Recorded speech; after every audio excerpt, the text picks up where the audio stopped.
l'entrepreneuriat, aujourd'hui, dans le contexte africain, je ne dis même pas sénégalais, c'est la meilleure méthode qui permet de solutionner la problématique du chômage. C'est l'entrepreneuriat. Parce que quand vous entreprenez, vous allez recruter des gens. D'accord? Vous allez, on va dire, solutionner une problématique. Donc, vous allez créer de la richesse. Vous allez créer des emplois. L'État au Sénégal, l'État en Afrique de l'Ouest ne peut pas créer, on va dire, les emplois. L'État, la demande d'emploi qui arrive de façon exponentielle chaque année dans le marché sénégalais, l'État du Sénégal, n'est-ce pas, avec tous les moyens qu'il a, ne peut pas résolver cela. C'est impossible. Il n'y a que l'entrepreneuriat qui peut permettre de le faire. Mais pour ça, il faut justement permettre à des jeunes d'être dans des conditions, n'est-ce pas, optimales de réussite. Comme on le dit en sciences physiques, les conditions normales de température et de pression. Donc, il faut vraiment créer des espaces pour que les jeunes puissent, on va dire, parce que les Sénégalais sont hyper créatifs. Hein. Les Sénégalais sont hyper créatifs. Moi, j'en rencontre dans la vie tous les jours. Dans le cadre de notre cabinet de conseil, on fait toujours, on va dire, des rencontres avec des jeunes. Pas plus tard que tout à l'heure, on était en réunion avec quelqu'un qui veut mettre en place un système informatique digitalisé sur un domaine spécifique au Sénégal. Il y a des Sénégalais de la diaspora, pareil, qui mettent en place des initiatives dans le contexte sénégalais. Il y en a qui sont au Sénégal. Je pense notamment à Pape Sarcher, dont j'ai vu la chaîne YouTube, qui essaie d'impacter le réel sénégalais à leur façon et depuis leur échelle. Et donc, ça veut dire que les initiatives entrepreneuriales qu'on a, dans le contexte africain, ce sont ces initiatives-là qui peuvent permettre demain d'avoir une société économiquement stable.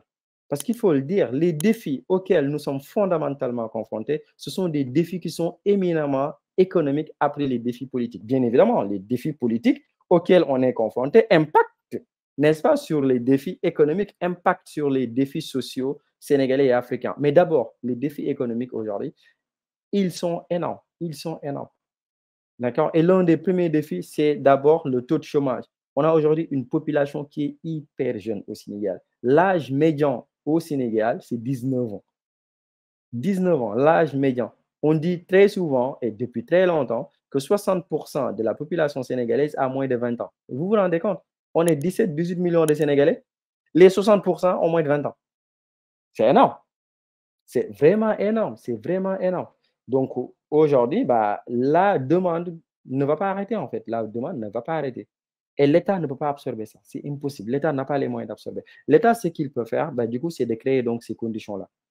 Qu'il y ait des entrepreneurs qui vont créer mettre en place des choses, d'accord, qui vont générer de la valeur ajoutée. Et dans la notion de valeur ajoutée, il y a deux choses fondamentales. C'est la création d'emplois et la création de richesse qui permet à l'entreprise de vivre, qui permet à l'entreprise d'être, on va dire, pérenne dans le temps et dans l'espace. Nous, c'est l'ambition qu'on a dans notre cabinet de conseil Human Resources Advising. Et si vous êtes entrepreneur et que vous évoluez dans le contexte sénégalais et que vous souhaitez être accompagné dans la mise en œuvre de votre projet, n'hésitez pas à nous contacter parce que nous, on peut venir partager l'expérience qu'on a emmagasinée jusque-là en travaillant avec des institutionnels au Sénégal, en travaillant avec des organisations privées, des organisations publiques, en travaillant surtout avec des entrepreneurs, en mettant en place des formations dans le contexte sénégalais, à venir partager avec vous toute cette expérience en termes de méthode, en termes de fonctionnement, en termes de rigueur. Voilà. Parce que aussi l'entrepreneuriat, c'est vraiment du dévouement, c'est de la persévérance et de la détermination. Voilà.